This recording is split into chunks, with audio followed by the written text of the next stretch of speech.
தான் சொல்லும் கோரிக்கைகளுக்கு செவி கொடுத்து முதலமைச்சர் மு.க.ஸ்டாலின் திட்டங்களை நிறைவேற்றி வருவதாகவும் அதை தான் வரவேற்பதாகவும் முதலமைச்சரை புகழ்ந்து அதிமுக முன்னாள் அமைச்சர் சி. விஜயபாஸ்கர் பேசியுள்ளதால் அதிமுகவினர் அதிர்ச்சி அடைந்துள்ளனர்.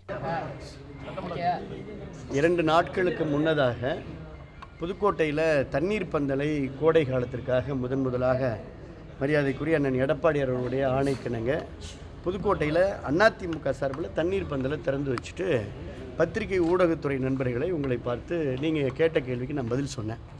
அதில் நான் சொன்ன முதல் பாயிண்ட் தமிழ்நாடு முழுக்க வெப்ப அலை வீசுகிறது, உச்சி வெயில் மண்டையை பிளக்கக்கூடிய அளவிற்கு கடுமையாக இருக்குது, ஸ்ட்ரோக் வந்துடும், இது அரசாங்கம் சரியான கைட்லைன்ஸ் கொடுக்கல அப்படின்னு நான் முதல் குற்றச்சாட்டை வச்சேன்.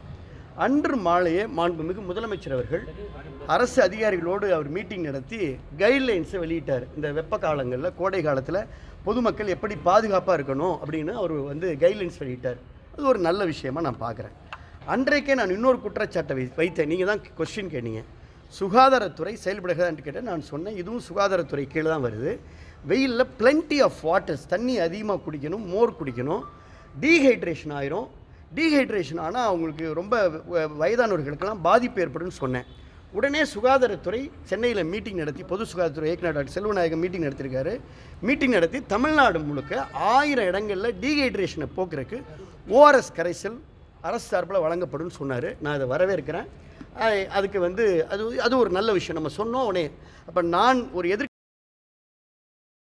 செய்திகளை உள்ளது உள்ளபடி தெரிந்து கொள்ள ரெஃப்ளெக்ட் நியூஸை சப்ஸ்கிரைப் பண்ணுங்க.